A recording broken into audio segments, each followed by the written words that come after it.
आज के समय में उद्योगों में जहरीली गैसें, रसायन, विस्फोटक और अन्य खतरनाक पदार्थों का उपयोग होता है। यदि ये पदार्थ बाहर निकलकर लोगों या पर्यावरण को नुकसान पहुंचाते हैं, तो यह प्रश्न उठता है कि इसकी जिम्मेदारी किसकी होगी। इसका उत्तर रायलैंड्स बनाम फ्लेचर 1868 के प्रसिद्ध मामले में दिए गए कठोर दायित्व स्ट्रिक्ट लायबिलिटी के सिद्धांत से मिलता है। बाद में भारत के सर्वोच्च न्यायालय ने पूर्ण दायित्व एब्सोल्यूट लायबिलिटी का सिद्धांत विकसित किया, जो और अधिक कठोर है। कठोर दायित्व स्ट्रिक्ट लायबिलिटी का सिद्धांत। इस सिद्धांत के अनुसार यदि कोई व्यक्ति अपने लाभ के लिए अपनी भूमि पर कोई खतरनाक वस्तु लाता है और वह वस्तु बाहर निकलकर किसी अन्य व्यक्ति को नुकसान पहुंचाती है, तो वह व्यक्ति उत्तरदायी होगा, चाहे उसकी कोई लापरवाही सिद्ध न हो। सरल शब्दों में, यदि कोई व्यक्ति गैस, रसायन, विस्फोटक या बहुत अधिक पानी जैसी खतरनाक वस्तु रखता है, तो उसे पूरी सावधानी रखनी होगी। यदि वह बाहर निकलकर नुकसान पहुंचाती है, तो उसे जिम्मेदार माना जाएगा। रायलैंड्स बनाम फ्लेचर के तथ्य। रायलैंड्स ने अपनी भूमि पर एक बड़ा जलाशय बनाया। भूमि के नीचे पुरानी खदानों की सुरंगें थीं, जिनकी जानकारी उसे नहीं थी। जलाशय भरने पर पानी उन सुरंगों से होकर फ्लेचर की कोयला खदान में चला गया और भारी नुकसान हुआ। न्यायालय ने कहा कि रायलैंड्स उत्तरदायी होगा क्योंकि उसने अपने लाभ के लिए खतरनाक वस्तु, बहुत अधिक पानी, अपनी भूमि पर रखी थी और उसके बाहर निकलने से दूसरे व्यक्ति को नुकसान हुआ। कठोर दायित्व की आवश्यक शर्तें। भूमि पर कोई खतरनाक वस्तु लाई गई हो। वह वस्तु मालिक के अपने उद्देश्य के लिए रखी गई हो। भूमि का अस्वाभाविक नॉन-नेचुरल उपयोग किया गया हो। खतरनाक वस्तु भूमि से बाहर निकली हो। उससे दूसरे व्यक्ति को नुकसान पहुंचा हो। कठोर दायित्व के अपवाद। निम्न परिस्थितियों में दायित्व नहीं होगा। प्राकृतिक आपदा, एक्ट ऑफ गॉड, जैसे भयंकर भूकंप या असाधारण बाढ़। तीसरे व्यक्ति का कार्य, यदि नुकसान किसी बाहरी व्यक्ति के कारण हुआ हो। वादी की अपनी गलती, यदि नुकसान स्वयं पीड़ित की गलती से हुआ हो। वादी की सहमति, यदि पीड़ित ने पहले से जोखिम स्वीकार किया हो।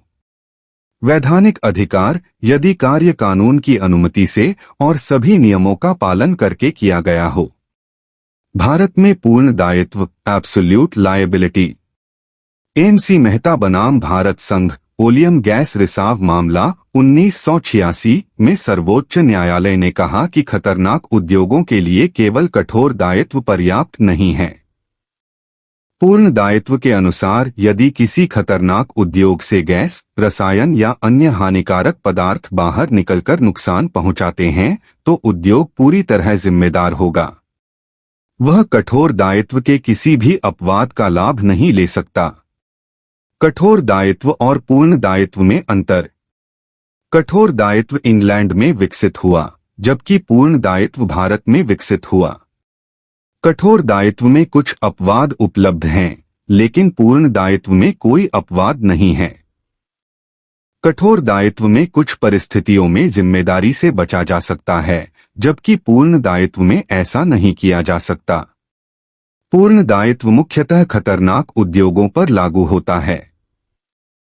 केस स्टडी 1 रायलैंड्स बनाम फ्लेचर 1868। रायलैंड्स द्वारा बनाए गए जलाशय का पानी पुरानी सुरंगों से होकर फ्लेचर की खदान में चला गया और भारी नुकसान हुआ। न्यायालय ने रायलैंड्स को जिम्मेदार ठहराया क्योंकि खतरनाक वस्तु उसके परिसर से बाहर निकलकर दूसरे व्यक्ति को नुकसान पहुंचा चुकी थी। सरल सीख, यदि कोई व्यक्ति खतरनाक वस्तु अपने पास रखता है, तो उसके सुरक्षित रहने की पूरी जिम्मेदारी उसी की होती है। Case study 2 MC. मेहता बनाम भारत संघ ओलियम गैस रिसाव 1986। दिल्ली में श्रीराम फूड एंड फर्टिलाइजर उद्योग से ओलियम गैस का रिसाव हुआ, जिससे कई लोग घायल हो गए।